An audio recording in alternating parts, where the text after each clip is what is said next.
get to hear me now.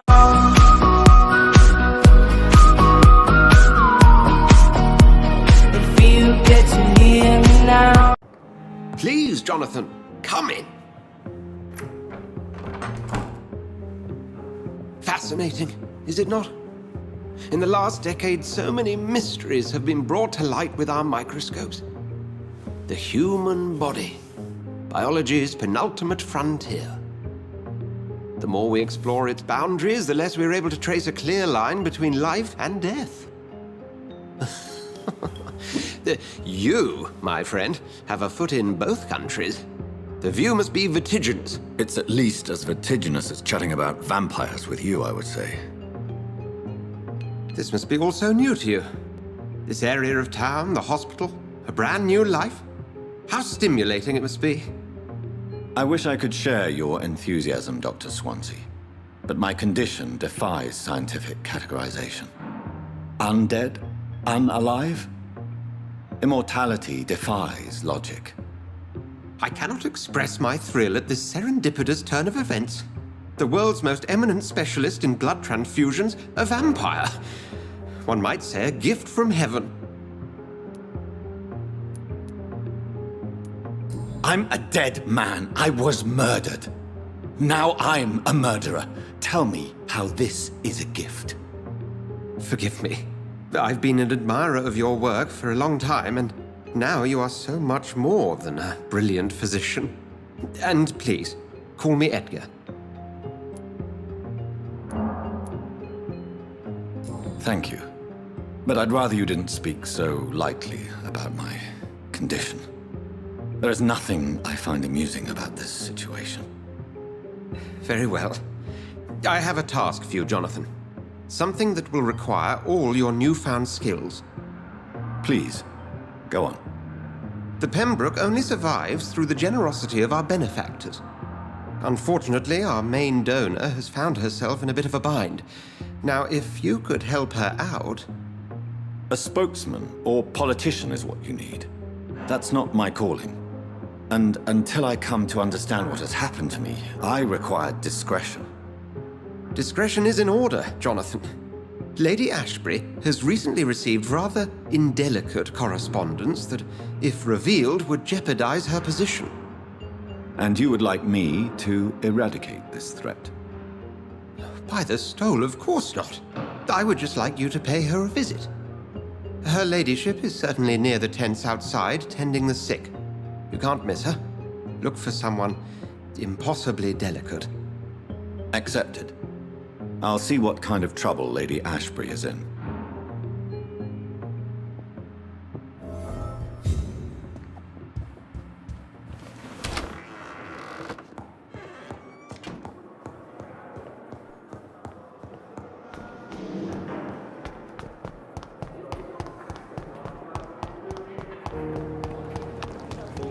It is the last thing our patients need.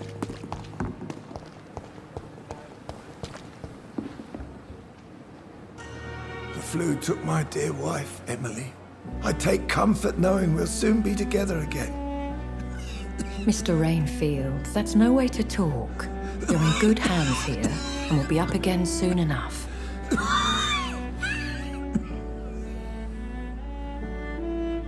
Now do me a kindness and get some sleep. I'll be back round later. Your words are kind, the blessings of an angel.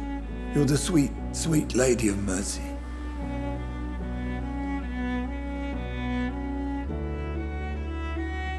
Good evening, Dr. Reed. It's a pleasure to see you again. You seem surprised. Dr. Swansea has brought me up to speed concerning your recent appointment to Pembroke Hospital. You're a the lady who saved me that night, before vanishing into thin air. I remember you from the pub with Dr. Swansea. Indeed. Allow me to introduce myself formally this time. My name is Lady Ashbury. I remember you well, in spite of the brevity of our encounter.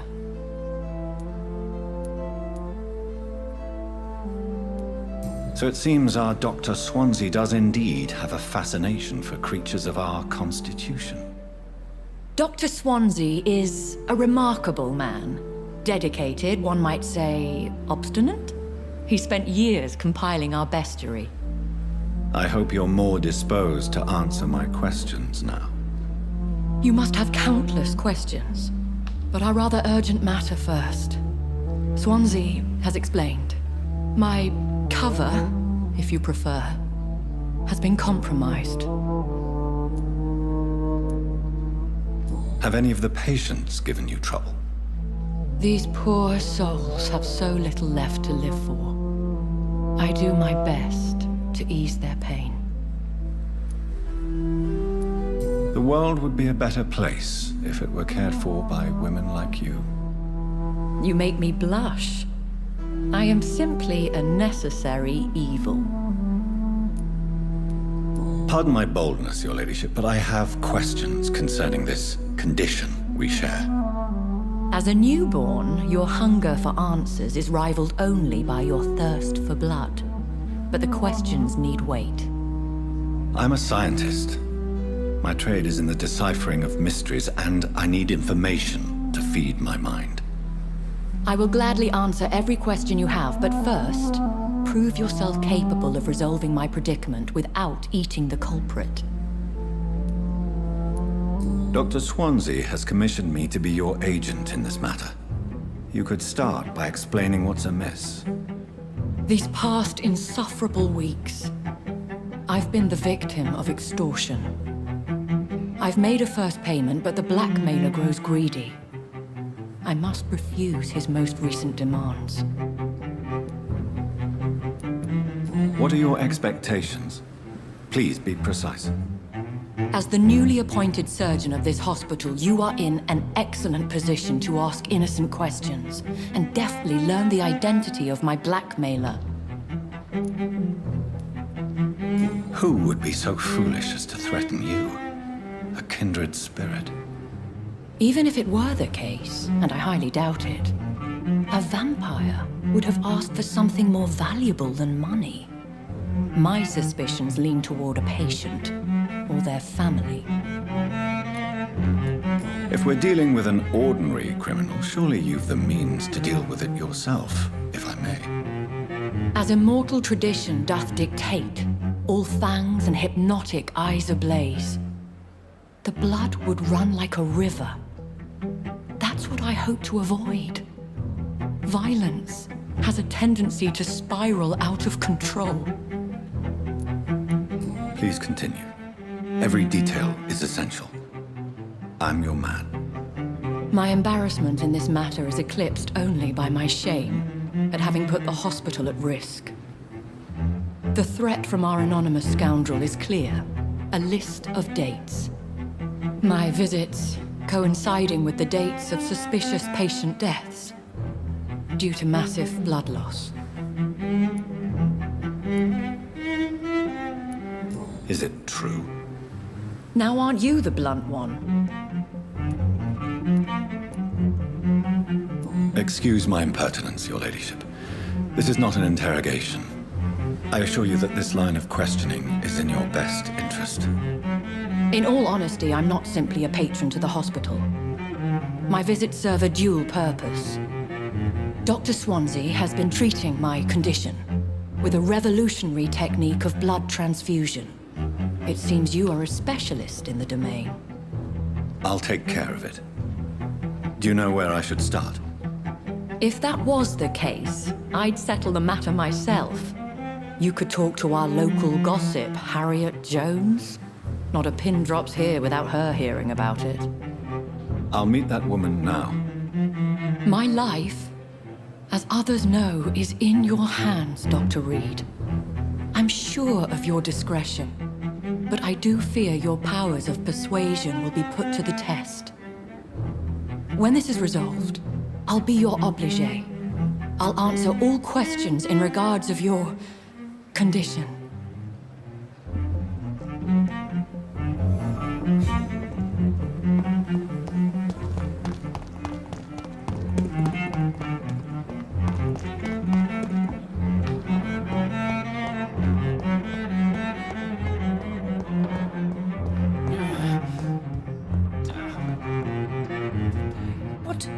What? What is this? Who are you? Get out of my room. There's no need for alarm, madam. I'm Dr. Reed, the new surgeon. Preposterous. Dr. Reed, you say? I don't want some bumbling intern. Where's Dr. Swansea? Please, calm down, madam. I assure you that I am highly qualified. I'm just back from war duty.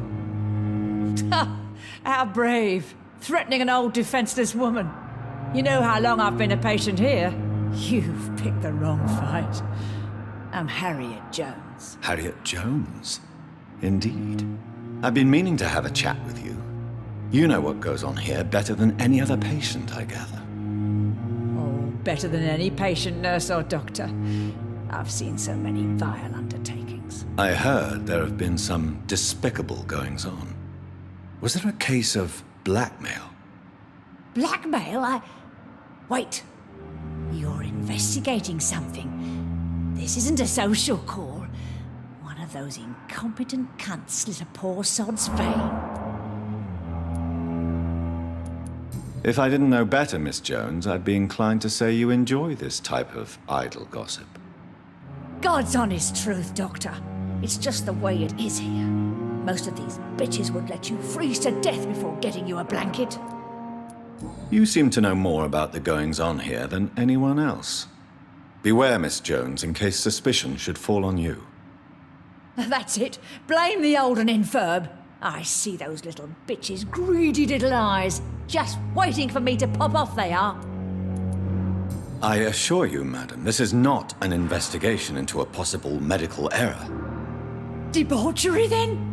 Nurses Crane, Hawkins, Brannigans, whores, all of them. They can't keep their legs shut. I've seen them scratching slutty sores. Really? Well, if you have irrefutable proof, I'll not have the staff behaving in such a manner here. This is your business, Doctor, not mine. But I swear one of the nurses is cavorting with some man on hospital hours. Thank you for your time, Miss Jones. You've given me something to go on. See you on the next round.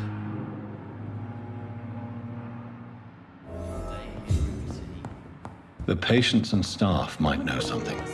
I'll start my investigation with them. Good evening, Nurse Hawkins. Good evening, Dr. Reed. How would you describe the situation at the Pembroke Hospital? It's serious. The flu is wreaking havoc amongst the staff and patients. We are running out of everything. Nurse Hawkins, the Spanish flu won't last forever. Even the Black Plague didn't kill everyone. I wish I could believe you. But what if this epidemic was worse? What if in the end, nobody was spared? You must get a hold of yourself, nurse. Sorry, I'm exhausted. No one has any idea when this epidemic will be over. How long have you been a nurse? Well, long enough to see that the epidemic is winning. And no matter how qualified you are, don't tell me you'll change that. You're right. When dealing with such a terrible disease, one must remain humble. But that doesn't mean we shouldn't try our best. Sorry, Doctor. I don't want to sound bitter, but I'm just too tired to give a pep talk like Nurse Brannigan. Pepper, I know you're very close to Milton Hooks. Yes, Milton Hooks is my man. If you want to report me for that, just feel free, Doctor. I have no intention of reporting you, Nurse Hawkins. But are you aware of the risks? The rules say I won't be allowed to work as a nurse anymore. But here at the Pembroke, we break rules all the time. Is he worth the risk? Hey, I'm no perfect woman, and Milton is not the finest bloke. But we do our best to get by. That's all any of us can hope for nowadays. How is the Pembroke staff coping with the epidemic? Well, not well. Milton, the ambulance driver, is even more grumpy than usual, especially concerning doctors.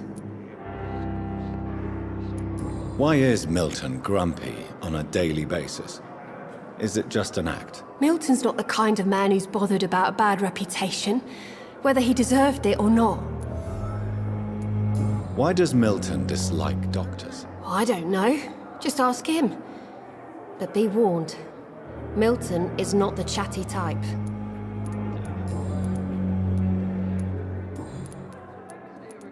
What can you tell me about the strange man visiting one of the nurses during her shift? Let me guess. You spoke with that old shrew, Harriet Jones. Do not pay attention to her, Doctor. She's full of fanciful tales. She could have been telling the truth about the mysterious man. That old witch will end up in hell soon enough. Who cares if a nurse finds some happiness where she can? No matter how you feel about her, Miss Jones deserves our help. Who says I don't care for her? Hate is what keeps that old crone alive.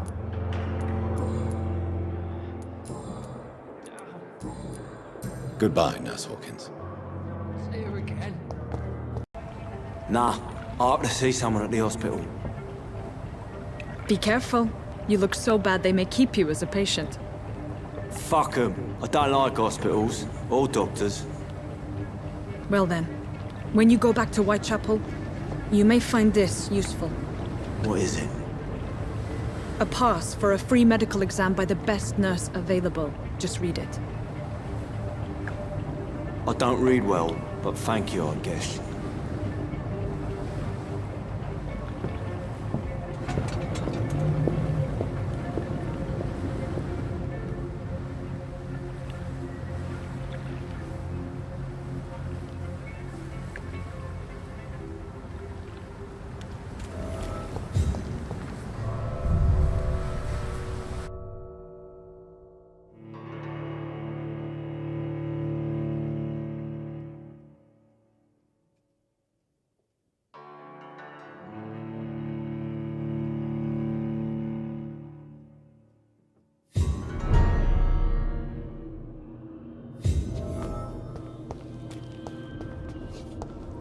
He's locked the door behind him. I need to find another way to follow him.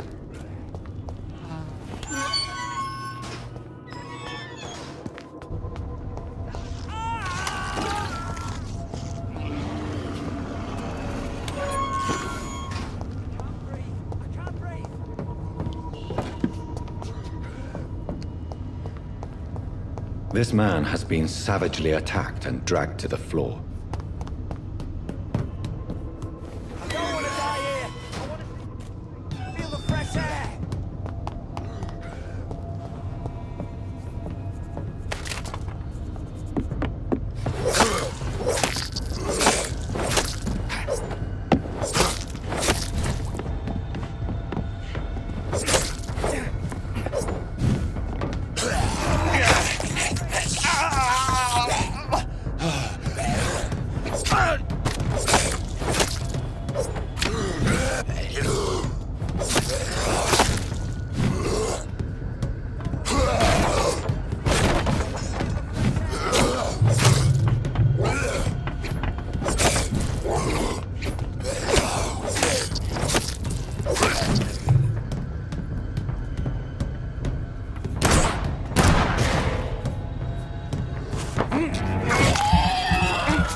What sort of creature is this?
Here's what's left of him.